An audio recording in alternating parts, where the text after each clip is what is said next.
사람이 살다 보면 여러 가지 일이 발생되어지고 또 죄악에 끌려가 굉장히 쉬운 그런 모습이 있습니다.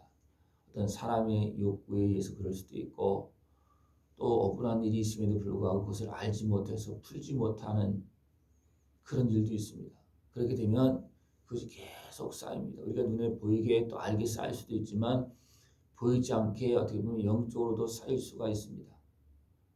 하나님 오늘 말씀을 통해서 이런 일이 발생되지 않도록 그것을 잘 관리하시도록 모든 삶 속에서 그걸 잘 관리하시도록 그렇게 말해주고 있습니다. 피살된 그 시체가 들에서 발견되었습니다. 근데 누가 죽였는지 알 수가 없어요. 그럴 때는 가장 가까운 성읍의 그 장로들을 통하여서 이 문제를 해결하라. 그 제사장도 같이 해서 해결하라. 그렇게 말합니다. 누가 죽였는지 알지 못하잖아요. 그죠? 그러나 또 그 가족이 있을 수도 있고 여러 가지 사람이 있을 수 있잖아요. 그죠? 그랬을 때 이 문제를 풀어야 되는데 어떻게 하냐면 암송아지를 취하여서 골짜기로 가서 그것을 잡아서 이제 피를 뿌리고 또 그 피를 통해서 그 어떤 것을 다 풀어주는 그런 것을 하고 또 장로들은 거기서 고백하면서 우리가 그렇게 하지도 않았고 누가 그런지도 모르고 그러나 그냥 이 사람은 죽었다. 그렇기 때문에 하나님 앞에서 그것을 다 정리하는 그런 모습을 행하라 말하고 있습니다. 이것은 이런 일이 발생되어 수 있으니까 그래도 너희들은 그 피로 어떤 죄악이 쌓이지 않게끔 해야 되고 원한이 쌓이지 않게끔 해야 된다는 겁니다. 그래서 이렇게 하면 하나님께서 제거해 주신다. 그냥 제거하는 건 아니에요. 여기서 보면 암송아지는 우리를 위해서 대신 십자가 진 예수님을 의미합니다. 그래서 하나님은 이렇게 아들을 통해서 우리가 풀지 못하고 해결하지 못한 것들을 다 해결해 주신다는 것입니다. 그것을 믿고 이렇게 행하면 내가 풀어주고 또 하나님 말씀대로 이렇게 행하면 자기가 어떤 가족을 죽인 자를 찾지 못했다 할지라도 이렇게 하나님의 뜻을 따라서 그렇게 행하면 그 사람들도 그 어떤 감정 이런 것도 풀어라 그렇게 말해주고 있는 겁니다. 그것이 되어지지 않으면 계속 세상에 많은 것들이 쌓일 겁니다. 그래서 하나님은 이런 것을 통해서 무지한 자의 피를 흘린 죄를 너희 중에서 제할지니라 그렇게 말하고 있습니다. 이것은 하나님께서 제할 수 있도록 은혜를 베풀어 주고 있는 것입니다. 또 이제 적군과 싸워서 이제 포로를 이제 잡았는데 그 여인이 아름다워서 남자가 그 여인을 이제 아내로 삼기로 원한다. 그러면 강제적으로 막 하지 말고 데려가서 머리를 밀고 손톱을 베고 이것은 지난 것들을 많은 것을 어쩌면 정리해 주라는 겁니다. 그리고 부모에 대해서 이제 부모를 위해서 한 달 동안 애곡한다. 이것은 포로는 적군이잖아요. 그죠? 적군에서 내 가족으로 받아들이는 과정 속에서 이런 것도 다 풀어줘야 된다는 겁니다. 강제로 막 하게 되면 어떻게 됩니까? 이건 안 된다는 거예요. 그리고 이제 아내로 삼고 그 다음에 또 아내로 삼았다가 실어줘서 종으로 잡아왔으니까 종으로 팔고 그렇게 하면 안 된다는 겁니다. 자유함을 주고 종으로 여기지 말라 그렇게 말하고 있다.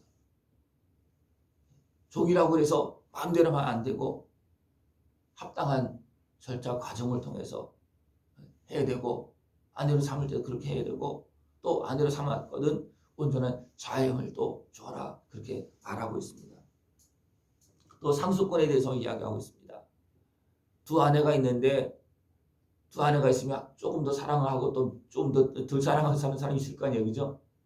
두 아내가 있는데 둘 다 아들을 낳았어요.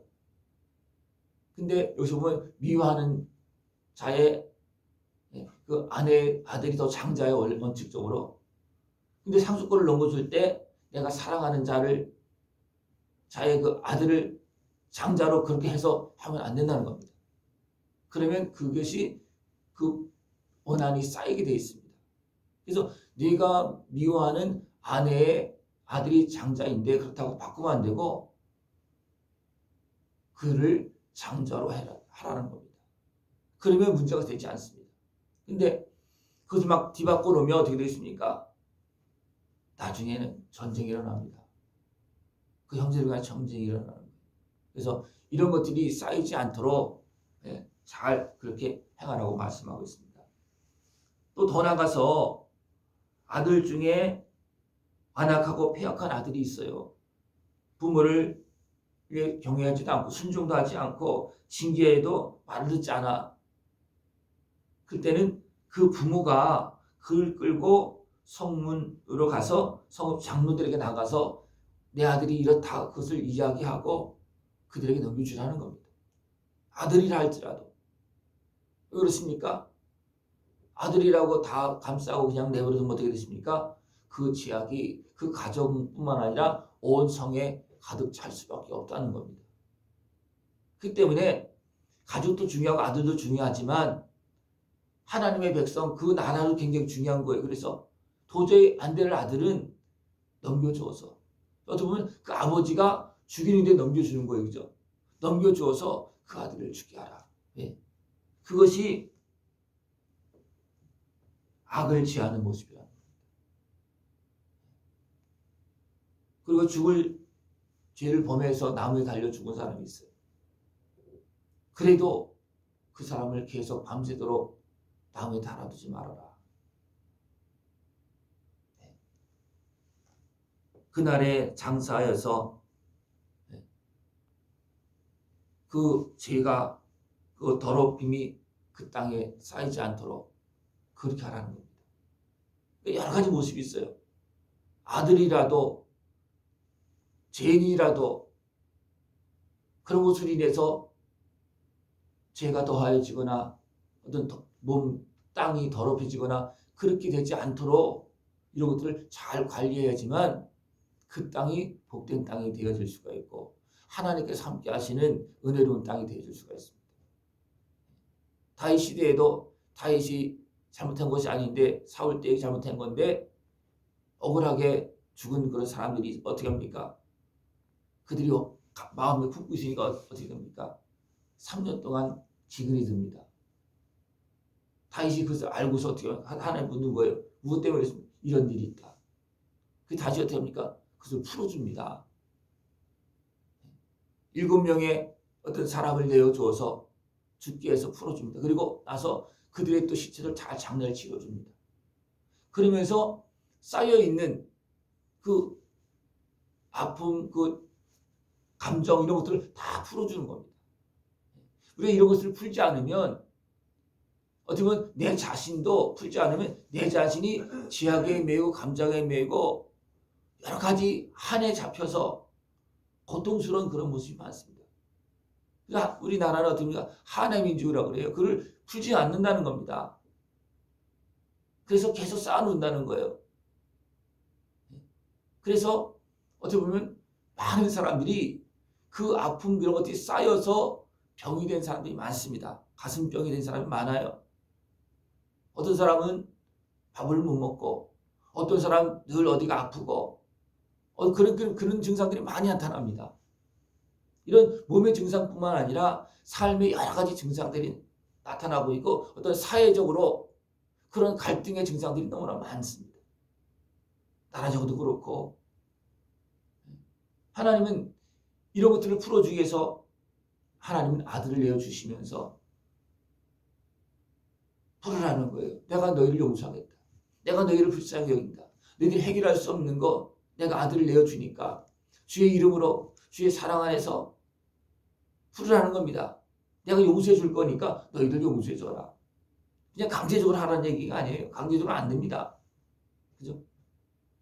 그래서 이것이 풀려질 수 있도록 암송아지를 잡아서 또 합당하게 대우해서 그것도 질서를 깨뜨리지 말고 아들이라 할지라도 진짜 회복될 수 없고 같이 함께 할 수 없는 그런 아들이라면 내어주어서 악한 사회가 되지 않도록 그렇게 하라는 겁니다. 이것을 기억하고 하나님이 이를 위해서 지금도 우리가 한없는 사랑과 은혜를 베풀고 계십니다. 그 은혜 속에서 아들의 생명을 내어주셨고 또 성령을 보내주시어서 돕고 있습니다. 하나님 말씀을 들을 때 우리가 완악한 마음에 붙잡히지 않길 바랍니다. 완악한 마음은 어둠에 속한 마음입니다. 거기에 붙잡혀서 하나님께서 베풀어 주신 은혜를 받지 못하는 경우가 너무나 많습니다. 이것은 깨닫지 못하는 거예요. 그것을 그 마음을 악한 마귀가 붙잡고 있다고 하는 것을 알고 있으면 금방 놓을 거예요. 그죠? 이거 안 되는데 그렇게 하면서 금방 할 건데 거기까지 생각을 못 하는 거예요. 악한 마귀를 붙잡고 있으면 그걸 생각 못 하게 만듭니다. 그러나 하나님 어떻게 합니까? 그런 것을 깨달을 수 있도록 그리고 그것을 풀어줄 수 있도록 하나님은 유리해주고 또 갚아주고 그렇게 하신다는 것입니다. 늘 하나님께서 베푸신 말씀 그 예수님의 은혜 안에서 진정한 자유함을 얻고 용서할 거 용서하고 이해할 거 이해하고 풀을 걸 풀 수 있는 그런 모습들이 지금 축원합니다. 그래야지만 내가 평안하고 내 심령이 평안해집니다. 그렇지 않으면 계속 쌓여 있습니다. 그 어린 사람들 많은 이야기를 들어보면 그런 쌓여 있는 그런 모습을 가지고 사는 사람들이 너무나 많습니다. 그래서 몇 마디만 들어보면 금방 그것이 느껴져요. 저 사람이 이렇게 쌓여져 있구나. 이것 때문에 저 평생 아직 한을 품고 살고 있구나. 평생 용서하지 못하고 살고 있구나. 그런 모습이 너무나 많습니다. 여러분들은 나를 위해서 생명을 내주신 예수님의 은혜 안에서 우리는 자유함을 얻을 수 있는 모습을 기원합니다. 그리고 하나님이 이것을 말씀해 주시면서 이렇게 풀어라. 그리고 이런 것이 쌓이지 않도록 그렇게 행하라 분명히 말씀해 주고 있습니다. 이런 것이 어쩔 수 없이 쌓여 있다면 주의 은혜 안에서 말씀 안에서 깨닫고 풀고 자유함을 얻고 복되게 아름답게 사랑하면서 주의 은혜 안에서 복되게 살아갈 수 있는 그런 모습 되어지길 축원합니다. 기도드리겠습니다. 하나님 아버지 감사합니다.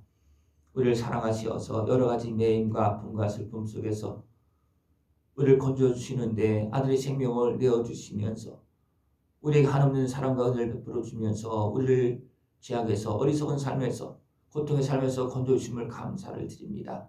하나님께서 말씀하시고 예수님을 통해서 베푸신 은혜를 다 깨닫고 그 은혜 안에서 참된 평안함과 자유함을 얻고 복되고 아름답게 살아갈 수 있는 우리 모습 되어질 수 있도록 함께하여 주시옵소서. 주님의 은혜 안에서 참된 평안함과 약속된 은혜의 복을 다 누릴 수 있는 깨어있는 우리 모습 되어지도록 주님 함께하여 주시옵소서. 예수님의 이름으로 감사하며 기도드리옵나이다. 아멘.